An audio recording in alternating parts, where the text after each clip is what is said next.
Now, let's look at our MPL hero of the match then. And Joy and Ajay just decided it is it and said, you're only the anchor, so we let it be. Nicely deflected, but 4 overs, 2 for 31. But I'm actually going along with that because he bowled a magnificent super over, kept it down to 8. Yeah. So, I mean, you could have said that he conceded 2 boundaries in the last 2 balls of his 4th over. But overall, 4 overs, 2 for 31. That is just marginally under the asking rate. He took 2 wickets up at the top, came and bowled the super over. So, see, the other important thing is that he always takes the burden. I mean, that's what he's been doing, and it's so interesting. And one of the things we were seeing is that, in fact, there was a bit of a debate about it, that Malinga was not fielding, and people were saying, and we were just remarking at the fact that if there was a super over and for Mumbai Indians and Malinga is not being given the ball, he's not even being considered. I mean, 4 years ago, if Mumbai were 5 years ago, Mumbai were in a super over situation, there would not have been a discussion. Malinga would just have gone and marked his run up again. Correct. If he was bowling from the different end. And you would have probably bowled the 20th as well just before that. Yeah. And that 8-run over is including a 6 in that over. So it's not even, he's just bowled dot balls and that. And on those 4 balls now, I mean, theory again now, looking at it, there's a slower one outside the off stump. He has a short ball that's gone for 6. Then he's got, Guptill plays a full toss down the ground. Down. So there's a full toss in there.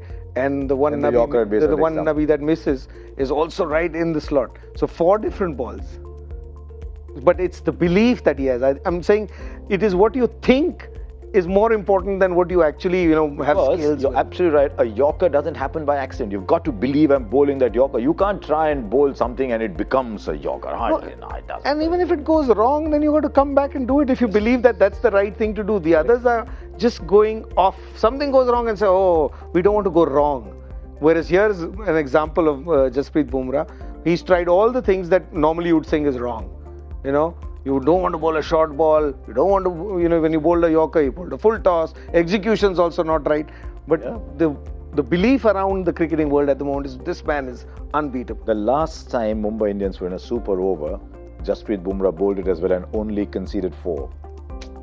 And I think this is all the more remarkable because now Jasprit Bumrah is also a test match bowler.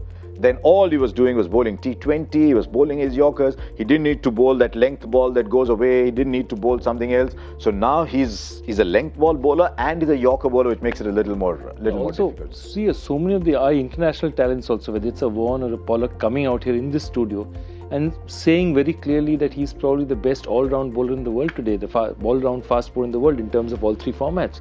And that's something, Rabada would be close. There are definitely lots of other... would be very close the way he's lots of players out there. But the fact that he's definitely there among the top 2 or 3 in all formats. He bowled the super over against KKR. Yeah, absolutely. Played Rabada. He's a joy to watch. Again, another player who plays all 3 formats. I know we in India love talking Bumrah, and Bumrah is a fantastic bowler, but I think Rabada is one of the shining lights of our game as well. So there you are. Now, who's our super team hero on the MPL app? 400, just missed. Oh, Imran Khan, just missed. That's the... Hota hai, chalo. If you had a better haircut, you'd have got 400.